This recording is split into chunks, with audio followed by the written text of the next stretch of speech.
Okay, Miss Rosel, once the movie is shown, of course yung current generation will be interested sa mga past movies ng Shake, Rattle, and Roll, which is ano siya, naka-16 na movies sa po ba?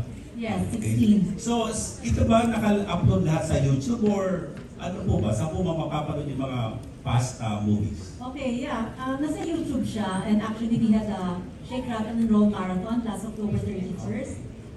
That was, it ran for like 36 hours straight to Shake, Rattle, and Roll. And then, it's still in YouTube, so pwede nilang mapanood doon. Restored na sila lahat. So, they're digital format siya. So, kung ano siya, 4x3, 4x3, the time that we shot it. So, there are some that are, as is, pero maganda pa naman siya. It retained its original, scares, yun naman ang after natin. Thank you. And then last question sa cast. I want to ask yung mga nakaupo sa harap. So, of course, lahat kayo are fighting evil dito sa Shake, Rattle, Roll. So, balik rin naman natin. Halimbawa, bibigyan kayo ng chance na kayo naman ang magiging magpo-portray ka ng isang horrifying character like Mangkukulam o si Sadako, Frankenstein. Parang ganun. Sino peg ang gusto nyo gawin? And bakit? The question is addressed to, would you like to identify? Okay, sige, we'll give the priority sa mga nasa front row daw. Siguro with Isabel muna, please, na. The question, aside from what you portrayed here, any other characters na interesting na para gawin mo, Isabel? Well, I think, mostly po siguro ilalapit ko na lang sa Del, siguro from the other episodes. Kasi, yun po, sobrang excited ako na makita kung ano yung mga stories ng present and future. So, naka-curious din ako kung ano siya, ako ano yung story at the same time. Kasi, from what I know, I think, for example, kung kami po ay nasa episode 1, hindi pa po kasi namin talaga nakikita ko ano yung mga nasa ibang episodes. So it's also very exciting to watch and to find out. And yes, siguro yun din po. I'm curious din po if, what if mapasali rin or makita rin namin yung next coming episodes. Alright. Ashley, please. Ako po, siguro gusto ko ma-experience maging Sadako. Kasi pupunta ka sa set, hindi ka na kailangan make-upan ng talagang diba? Yung wala kang make-up, tapos wala kang lines na i-memorize kasi body movement lang yung kailangan mong gawin. Yes! Gusto ko pong ma-experience yun. Okay. Dustin! Ano okay nyo yung kay Ashley? Ito racket? Racket na? Kumaga lang sa set? Hindi, kidding aside. Nakapag-zombie na kasi ako sa last Shake, Rattle, and Roll po eh. So siguro ngayon, siguro aswang. Aswang naman. Kasi sa eksena namin, parang curious ako kung paano nila nilalaro. Slayer ka rito, di ba? Aswang eh. Miss Tanilin, over 3 decades ba? Meron ka pang gustong gawin? Siguro para sa akin. We're here, Miss Nana, sa left side. Here. Ito, Bobby. Sa akin, possessed. Kasi siguro dahil unang-una, nakakita na kasi ako ng totoong nangyari na lang. Opo, pero mapapatunayan mo rin na yung faith talaga at love sa family ang makakatali talaga. Opo, kasi na-experience namin.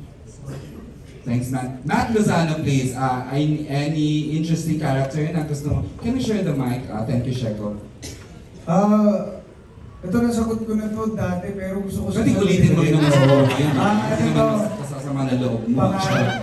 Pangarap ko kasi talaga magkaroon ng karakter na, alam mo yung very charming, pero ano pala siya. You are charming! Pero may pagka-psycho siguro, pangarap ko maging Leatherface. Thriller. Thank you, Matt. Seth! Meron ba? Nasagot mo last time pero sige ulitin natin. Kung pwede pa tiyanak. Kaya inisip magkakasakit mo. Tiyanak talaga. Hindi, gusto ko masubukan yung parang entity, yung evil entity na parang sinapihan. Gusto ko Okay. medyo possessed, gano'n, set, no? Napailing si Chin kayo sa'yo kayo na sa tiyanak. Go, Chin! Ako po, para powerful, mangkukulam na mana ng gano'n. Para may power siya, tapos pwede siyang lumipad, pwede rin siyang mahate, so pwede siyang mapunta kung saan-saan. Yun po. You wanna be everywhere, Chin. Multitask. I know. Miss Carla Villana, please. Ako po definitely a serial killer. Mahilig ako sa mga psychological thriller. Siguro isa sa mga most famous serial killers. Kung hindi man po babae, mala Ted Bundy man. I know. Naisolve ba yun? Yes, he's in jail. Nasa kulong si Ted Bundy. Thank you, Miss Carla. And of course, Richard! Isang horrific character, siguro, isang contractor. Hindi, joke lang. Contractor. Possessed. Yung nakakatakot talaga yun. Punong-puno na talaga mga tao, no? Possessed yun. Possessed. Ng evil, spirit. Paano mo possessed ang gwapo? Richard. Siguro slasher din. Gusto ko rin yung mga slasher films, mga Mike Myers kind of thing na fan din ako ng slasher films and slasher. Pati yung mga serial killer na docus na pinapanood ko. Maybe one day, aside from the first I mentioned. Okay, we will let those in the back to answer that question. But before magsagot sila, Tito Bobby, incidentally, as much as gusto niyang makasama si Richard and the rest of the cast members, she couldn't because naka-lock in po siya for her teleserye taping. But we'd like to show you this via video. Please watch this. I'll play the role of Edith. So yung character ko, isa siyang palaban na babae. Palaban siya to the point na, diba, hanggang dulo, lalaban talaga. Her family, for herself, to everyone else. Kasi, talaga, gusto niya matapos yung kaguluhan, yung mga aswang and all. It's very raw. So, hindi ka pwede maganda-gandahan doon. Wala talaga, papasok ako, walang makeup, papasok ako sa set, walang makeup, pero puro dumi. This is very real and very raw. Talagang makikita mo.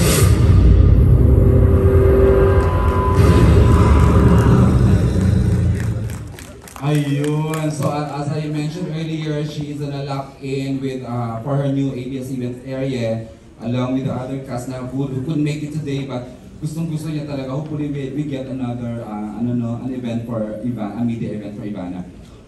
Hindi ko to palalampasan na hindi sumagot those in the back. Starting off with Sheko. The same question from Tito Bobby. An interesting character element or when in a horror genre? Actually, aswang ako dito sa episode na to. Di ba pwedeng iba naman Pero ngayon? gusto ko, aswang pa rin, pero vampira. Iba yun. Blood sucker naman, para hindi na ako mag-prosthetic. Pangil na lang. Sasa girl. Ay, nagawa na rin naman sa pelikula to, pero gusto ko maging zombading. Yung baklang zombie, di ba? Para atake. Yun lang naman. Zombie na gay. Okay. Dylan. Ako po, I'm a fan of exorcism, so parang it would be interesting to portray a priest na sinabihan. Wow. Okay, Ayan, ako po kasi I already played the killer of MMK. So this time, I watched the first episode na trailer. So gusto ko naman matry maging nun. I feel like kasi super holy siya, pero parang may pagka-creepy. So maybe next time, or vampire if kakaibang creature naman. Kakaiba ang ganda mo ngayon, Karina. Sobra. I think, nag-bloom na gusto yung batang yun, Happy to see you, Karina. Thank you. And of course, Althea. Fan po ako ng horror. Tsaka ang dami ko na rin pong nagawang horror like Manananggal, ang mga aswang at kung ano-ano pa yan. Pero gusto ko po yung character dito ni Miss Carla as Possessed. Yung may Same special episode kayo, Miss skills. Carla? No, episode 2 po. Ba't alam mo? Because nakita mo sa trailer. Sa trailer. And fan din po ako ng mga psycho killer. Yeah. Alright, thank you, Althea. Thank Miss you. A, Miss Eileen. Tagal ko nakapag-isip. Sabi niya, Marilyn, ikaw, sinong gusto mong maging? Sabi ko, di ba? Hindi, pero alam mo, naisip ko, The Shining, Jack Nicholson, girl version nun. Pwede, psychotic killer. Wala bang Tagalog? Luma na yun, nanakapin niyo. Wala bang medyo Pinoy naman dyan na ano? Ay, di mangkukulam na, gawin na natin to. Mangkukulam na lang. Why not? Thank you. And of course, the Arkin. Raven, iba rin ang kagapuhan mo ngayon na, hindi kita nakilala, ha? Mga kapamilya ko yan. First, since yung role ko dito as Aswang, napagpil ko na isa sa mga dream gusto ko. Only in Regal Films. Gusto ko, thank you Regal. Gusto ko maging serial killer na mukhang so yung isa. Pa-characterize natin yun sa mga writers soon. And of course, si Sarah po. Sarah Edwards. Yes. So I'm a big fan of horror movies po talaga. And I'd like to explore a lot of roles. Pero yung pinaka-favorite ko po rin siguro is vampires or yung sa Dako parang na-explore ko siya last project, but I'd like to go in deeper with that. Something with a deeper backstory ko siguro kung bakit siya naging ganun. May ibang lalim tong si Sarah as a character, as an actress. Alright. This is it, Arkin. So, upon thinking kung ano talaga yung gusto kong ma-experience sa mga roles na ganito, feel ko, same talaga kami ni, or similar ni Miss Carla and Miss Althea. Kasi mahilig din ako sa mga psychopathic thrillers or psychological thrillers. Kaya yung psychopathic killer na merong half thriller, tapos half nagpaplano siya, yung ginugulo niya yung mga cast niya o yung mga members sa movie. Alright, thank you Arkin and si Lynn. Gusto ko po maging parang Annabelle po. Tama? Tita? Ano? May mga alahera, diamonds? Ano tayo? Bisyosa dahil. Parang may the character. Alam mo, hindi niya pa nakukuha bakit tayo tumatawa.